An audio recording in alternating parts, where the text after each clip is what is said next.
Hi. Greetings from Wisdom Lord Raphael.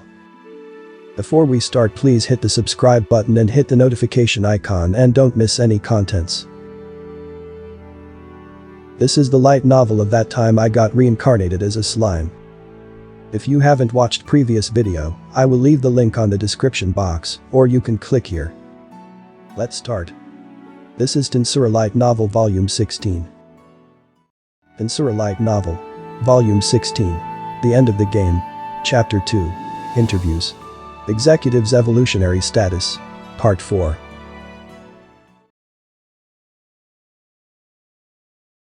While hiding my suspicions that Seal had become clumsy, I continued to wait for the next interviewer. It was Adalman who came into the room. Rimuru-sama, I, Adalman, am truly happy for the opportunity to attend this meeting today, and my gratitude is greater than words can bear. This is something beyond serious, isn't it? I casually nodded and let him sit down on the couch. I would waste a lot of time to let this go on. That was the mood I was in, so I forced Adalman to sit down. So, how are you feeling since you woke up? Wonderful. I feel full of energy, as if every inch of my body has been filled with holy energy. That's what Adalman said, but he really did seem to be glowing. I couldn't believe it, but when I checked his status. Name, Adalman.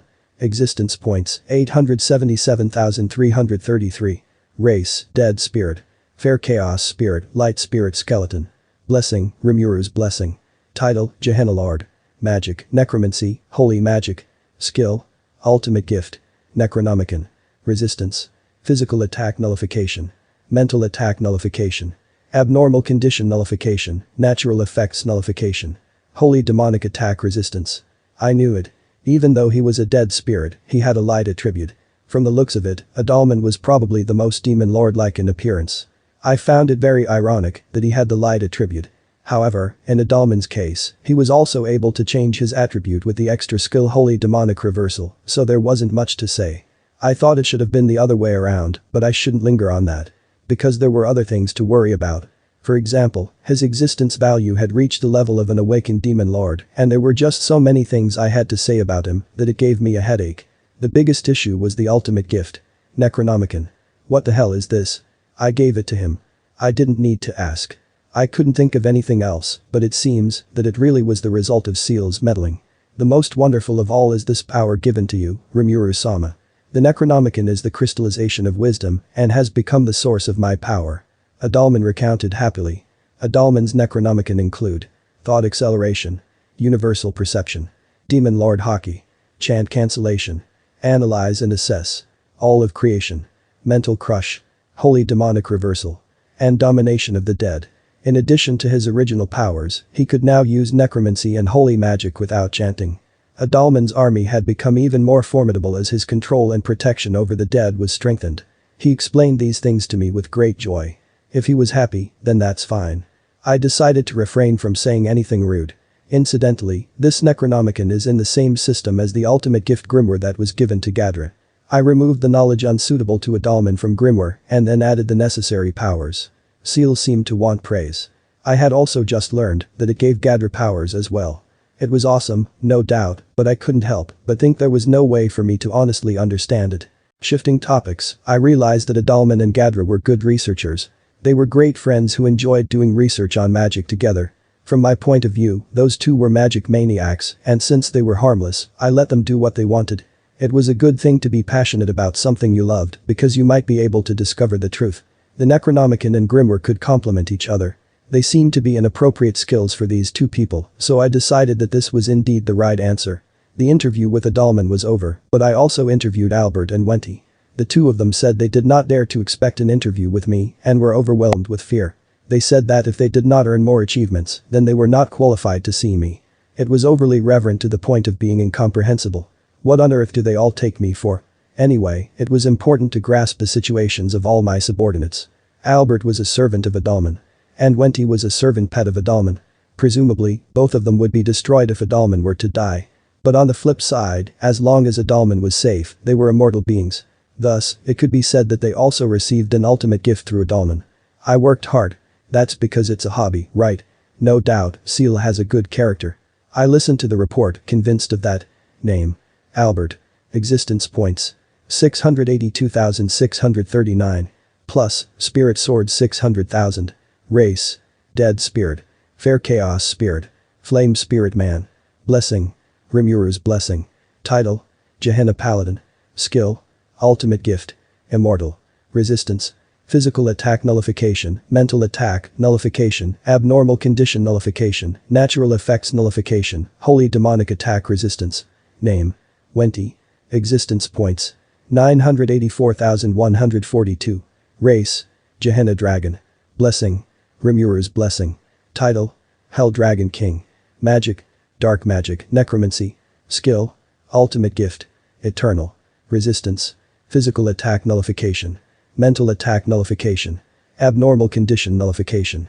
Natural effects nullification. Holy demonic attack resistance. Due to the effects of evolution, their existence values had become quite high. In addition, both of them had a lot of nullifications and near-perfect resistances. Adalman's resistances were the same, so it must have been due to the fact that he had once died. As for their powers, their skills had different names, but the contents were the same. They all included the three powers. Thought acceleration. Complete regeneration. And slavery immortality. There was room for others, but that was still under consideration. By letting Seal do as it pleases, there might be some problems, but never any mistakes. Because their souls were entrusted to Adalman, their bodies appeared to be imperishable. If Adalman died, they would die with him, just as I expected. Since Adalman was also immortal, they were practically invincible. I couldn't help but think that their team was a cheat.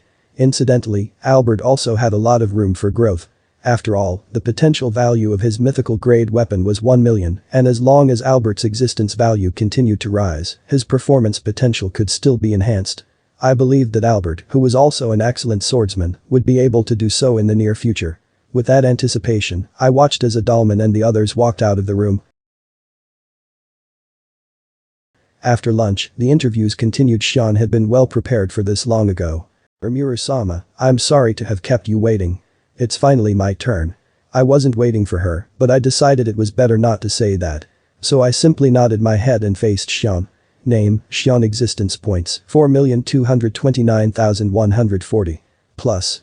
Hercules Deluxe, 1.08 million. Race, Divine Fighter. Greater Chaos Spirit, Battle Spirit Oni. Blessing, Rimuru's Blessing. Title, Warlord. Technique, Divine Combat Arts. Unique Skill, Cook. Resistance, Physical Attack Nullification. Abnormal Condition Nullification. Mental Attack Nullification. Natural Effects Nullification.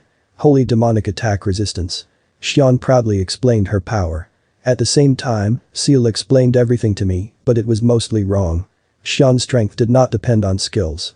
Shion's weapons were mythical grade, so even if she did not have an ultimate skill, she could still harm ultimate skill holders.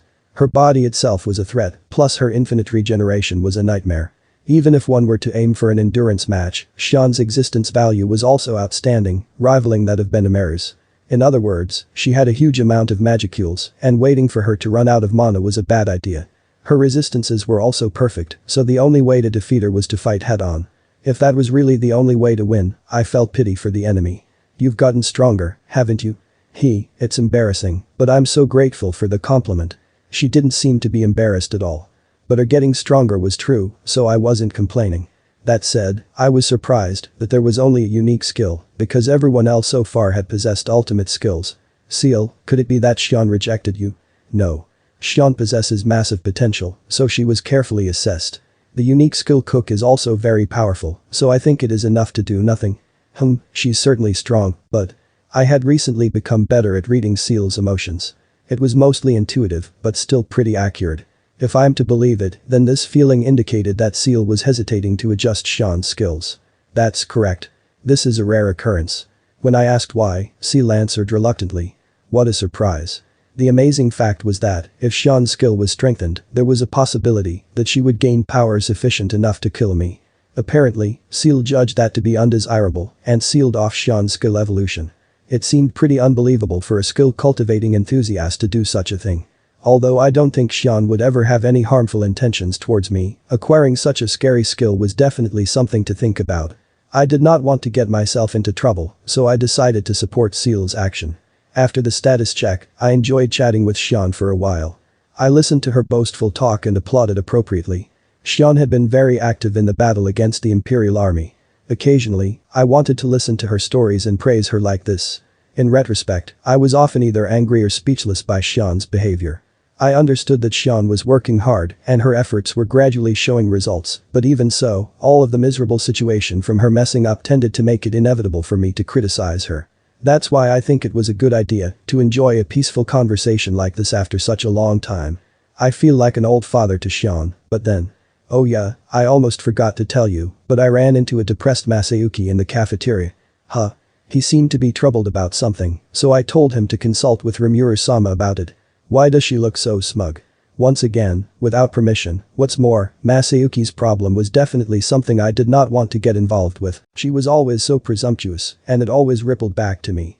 It's exactly that kind of reckless behavior that's gonna get me in trouble. I didn't want to get involved with this. After all, the sudden appearance of Velgrind, who was supposed to disappear, was surprising. But after calming down and thinking about it, there was undoubtedly only one reason why Velgrind was here. Velgrind had leapt through the dimensions in pursuit of Rudra.